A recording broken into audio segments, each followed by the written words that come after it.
দর্শক, আমরা যখন ছোট ছিলাম বুঝতাম না আমরা তখন খারাপ ভাষা কিভাবে বলতে হয়।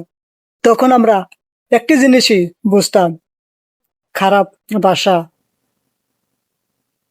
বলে গাড়ি মারা, গাড়ি মারা। সেই গাড়ি মারা গাড়ি আমার পাশে রয়েছে। এখন আমরা বুঝি ভাষা আমাদের কিভাবে বলতে হয়, শুদ্ধ ভাষা। কখন আমরা বুঝিনি, আমরা বলতাম ছোট সময় গাড়ি মারা।